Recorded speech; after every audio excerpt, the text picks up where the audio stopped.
Hello once again, audience, and welcome back to the channel. Now, as you can probably tell from the title, we're going to look at my personal, I'm putting emphasis on that, personal, wish list for the top 10 figures that I'm really hoping to see released very soon. If you've got your own wish list or if you agree, let me know down in the comments below, and just want to put this in as well. This is just a list for the regular wave characters, not 2-packs, not monsters. I want to make their own separate lists for that, so just want to tell you that beforehand, in case you're like, hey, what about this or that, or this is just focused on the regular wave, the stuff where Lord Zed came in, or basically the Ranger figures. That's about it. So without further ado, let's get it on.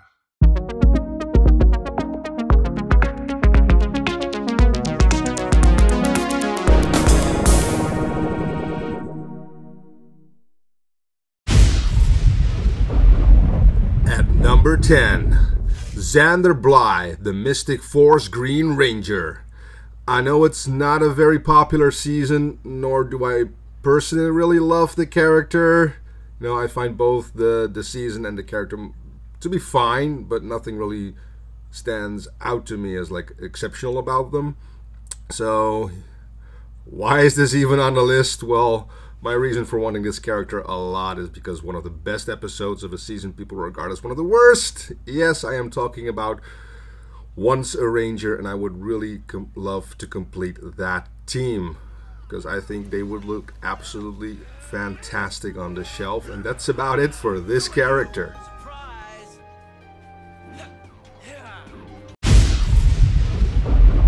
At number 9, Cat Manx, an amazing character on the show of SPD, who sadly only got to morph once, giving her ranger suit far too little screen time, as the character was pretty much there for the entire season. There was some slight redemption for that by her conclusion in the Battle of the Grid fighting game, as an actual playable character, and I love to see that her inclusion seemed to get a lot of positive feedback from the community as well. So yeah, this combined with her very unique ranger suit design, I think would make her a standout on the shelf, especially given she's one of the very rare rangers to actually sport orange in her suit. Does that make her an orange ranger? Does it make her a white ranger? I'll let you decide. But either way, it makes me very eager to add this amazing character to my collection. Hey, is that Cat? Check it out! How did you? Yes, Rangers, it's me. Power down. Nice move! Amazing! Right on! Birdie said it would only last an hour. Cool! A disposable 1-hour morpher! Yes, but that's probably the last you'll see of Cat Ranger. At least she was here when we needed her the most. Yeah! Good one! Way to go! At number 8, for the most part, continuing on from the same reason mentioned at number 10, it's Tori Hansen, the Blue Ninja Storm Ranger. But, putting her up a little higher on the list for, besides wanting to complete the Once a Ranger team, I absolutely loved Ninja Storm. It was a great series, and Tori is definitely one of the most awesome Ranger characters in the franchise's history, in my opinion at least. Her unique color of blue would also really make her pop out on the shelf, and I would love that. Looks like you guys could use a little help.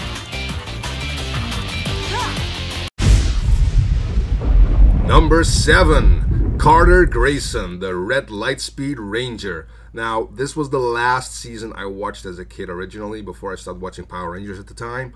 But I always found Carter to be one of the best leaders from any Ranger team, up there with Jason. I always found Carter to be one of the, he was like a hero by himself. Even if he wouldn't have had the powers, he would always put the safety of others before his own.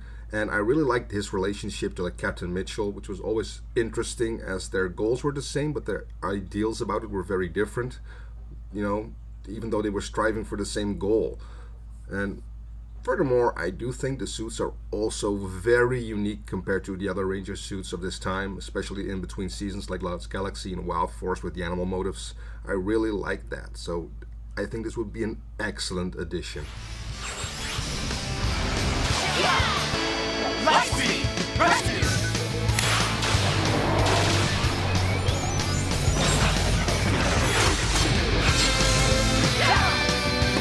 Red Ranger, rescue ready! Number 6, Orion, the Super Mega Force Silver Ranger. And while, yes, I know this season's story did absolutely not live up to the hype or the hopes of fans, I also have to say that for this choice, I am kind of not basing it on Power Rangers, really. While the character's abilities and his suit design are absolutely one of my favorites, like as for the idea itself, most love for this suit comes from its Japanese counterpart, known as Kaizoku Sentai Gokaiger, where this character was also a huge fanboy of the Rangers themselves. And but nonetheless, you know, the ability to transform into other Rangers and the fact that he was the sixth Ranger of the franchise's 20th anniversary, I do think definitely gives this character a deserved spot on the on your Silver shelf. and Gold Ranger together. Sorry for the wait, but now it's showtime! At number 5, Justin, the Blue Turbo Ranger. And I know, I can hear you think right there, audience, not another very well-loved season right there, or character for that matter, but hey, look, don't we all just want to complete the Zordon era? Especially with the Alien Rangers on their way, you know? But I have to say, you know, having rewatched some seasons from Power Rangers again, I have to say that one of my favorite episodes from In Space is actually the one that had, like, Justin return and have him, like, team up with his old squad. So, with the Space Rangers complete, I do think this would be an excellent start for the Turbo Rangers. Plus, you know, be honest, you know, for Turbo, the suit designs were pretty cool, right? As was the intro.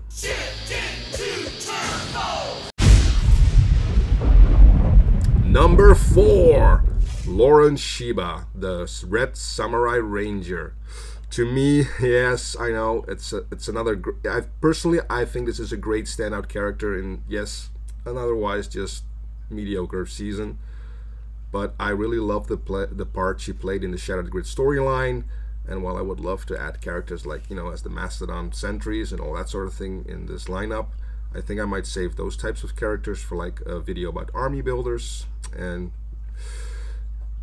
with, you know, with some of the Boom Studio characters already being released, like Drakon and Ranger Slayer, I'd really love to add Lauren in that lineup for like a Shattered Grid diorama on the show.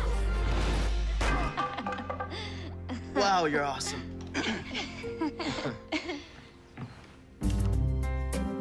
Who's next? Number 3, Ninja! Yes, who else but this dazzling and magnificent hero? One can't have the Ninjetti without the master of the ninja arts to guide them. And really, what more can we say about this? I know it's more Mighty Morphin and some people are really worn out about all that, but can we really skip out this major Season 3 character? Especially now that we've got the Ninjetti complete. Form a circle around me and join hands, for your journey now begins. Close your eyes and concentrate. I shall guide you in your quest for knowledge and power.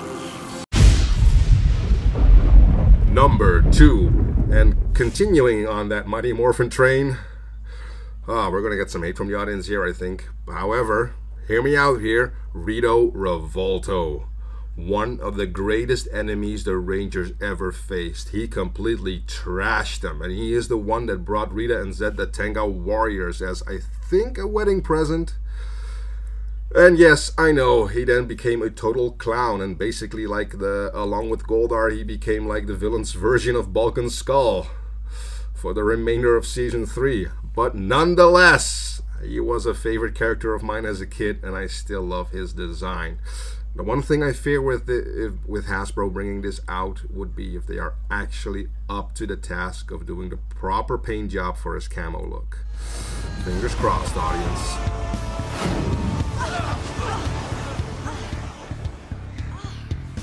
Hey Rita, what do you think of your baby brother now? And at number 1, one of the greatest Ranger characters in the entire franchise, from one of the best seasons, and brought back as a fairly major characters in the Boom Studios Draken plotline, a leader of a team that is for once not red. We have Jen, the Pink Time Force Ranger. She is one of my favorite characters, period. A character I feel really got to show character development that's not often seen in a kids show. For me, Time Force was very much a season like, well, the 94's Batman, with more adult themes and story and character arcs, which really showed that the characters, like the creators, like grew with their audience. You know, it is said that Disney had no idea what to do with the franchise, but whoever they put in charge of making seasons like SPD or Time Force and RPM definitely knew what they were doing. So what more needs to be said in favor of Jen besides that it's an absolute disgrace that we haven't gotten a figure of her as of yet. You know, they celebrated Pink with just Kimberly and Catherine, and I call humbug on this one. But all jokes aside though, this was my personal wish list of characters I'm hoping to see in the Lightning Collection very soon. For like 2-packs, army builders, and monsters, I will definitely put up a separate video in the future. So if you would like to see those, be sure to show some love and subscribe to the channel, and I will see you next time.